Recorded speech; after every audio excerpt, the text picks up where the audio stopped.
Hello, my name is Virapon Sirideshanon, but please call me by my nickname Nash. I am Thai American and I am from the United States, particularly Reno, Nevada.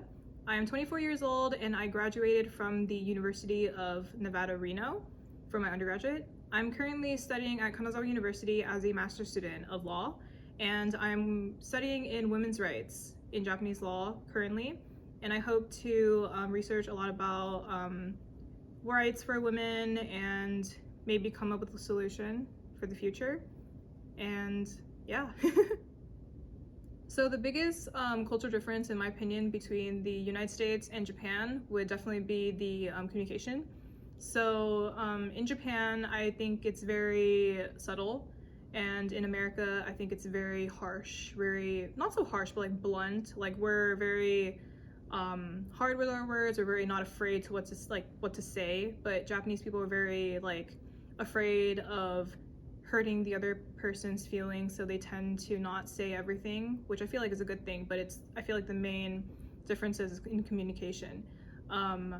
Another thing would be like the social hierarchy as well. So in America, we don't really have that senpai and kohai relationship. To be honest, I don't even think the words exist in English, but in America we do. When we're trying to address to someone who is we don't really have like someone of a higher status. Like if we're trying to talk to a manager, in this case, we would address him by the last name and then Mr. or Miss. But still, like you can basically joke around with your bosses. You can be really buddy with them, but here in Japan, that buddy system with your boss or like your senpai in a school or something, it's something very hard because he's older than you, he is a grade above you, he has more status than you. It's kind of hard. There's that division. Well, we don't really have that in America, so I feel like that's another big cultural difference in my opinion. Another thing would be like I have a recent example of when I went to go see the eye doctor. The eye doctor here, it's split up into three. When you go see the doctor, you have to go see a place where they sell contact lenses to get contact lenses, since I'm wearing contact lenses.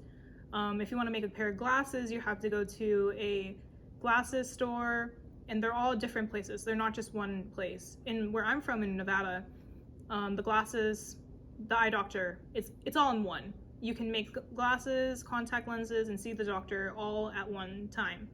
And even when I was asking here, when I was getting my prescription, getting my eyes checked, I was like, do I have a prescription that you can give me so I can go make the glasses?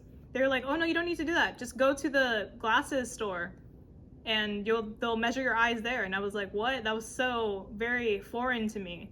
So I feel like that's a cultural difference in my opinion. But another thing would be like the weather as well, the climate changes and stuff.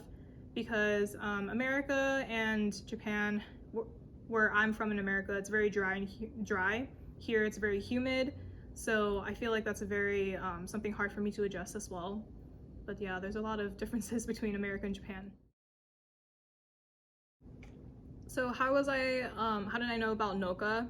Well, to be honest with you, I knew briefly about Noka 3 years ago. When I was doing the exchange program here during my undergraduate at Kanazawa University, I was walking around the city area, so like Wakamatsu, Morinosato, well, anywhere you go, you can see like the Noka design branding all over the place on buildings and stuff.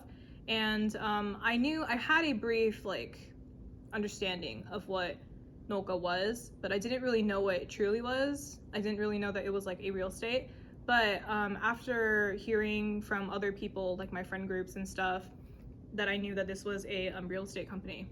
After that, I went back to America, came back this year, and I have a friend who was very interested in looking for an apartment of his own. At the time, I was living in the student dormitory, and I wasn't really interested in moving out yet. But my friend, he really was, and we were talking because I'm really close with him. He's American as well. He was like telling me that, oh, he talked with an employee at Noka and he's working on finding his best place. And I was like, oh, cool. And I learned a lot about Noka from him. But then one day when he asked if I wanted to go see a room together, I ran into one of the employees, and one of the employees happened to be one of my friends from 3 years ago.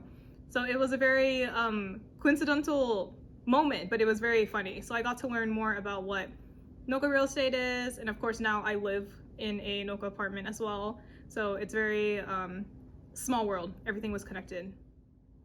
Well, to briefly say, my experience with Noka has been very nice, very easy, very fast. Before moving, well, to be honest with you, in the beginning, I didn't really have any interest in moving out of the student dorms until I recently had like some troubles for myself. When I was living in the student dormitory, I felt a lot of inconvenience. I was in a very small room. I didn't have my own kitchen. I had to, it was a big shared kitchen, but it was just a lot of rules and a lot of things I just personally didn't like.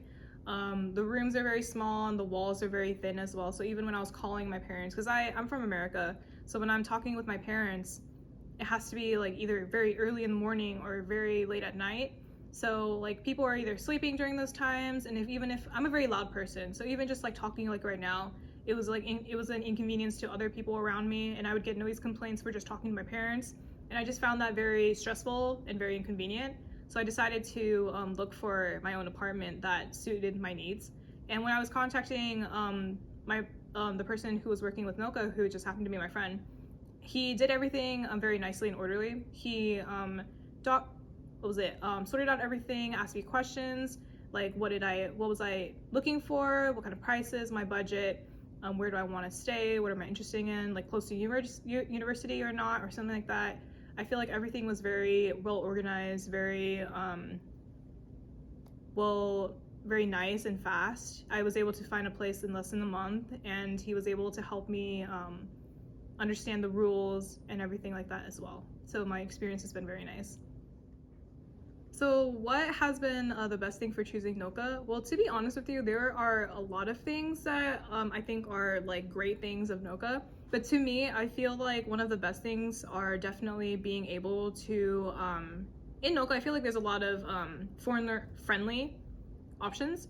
Like, I know in Japan, getting an apartment is very hard for us foreigners. And I feel like with Noka, it's very easy to find an apartment in Japan because of the foreign community they have. Also, with a lot of the events they have, like just now, this interview now, I'm able to meet a lot of different people from different countries, make new friends, go and talk about my experiences like now here. So I feel like those opportunities that I've been giving, like with Noka, I feel like it's a very good thing, one of the best things in my opinion.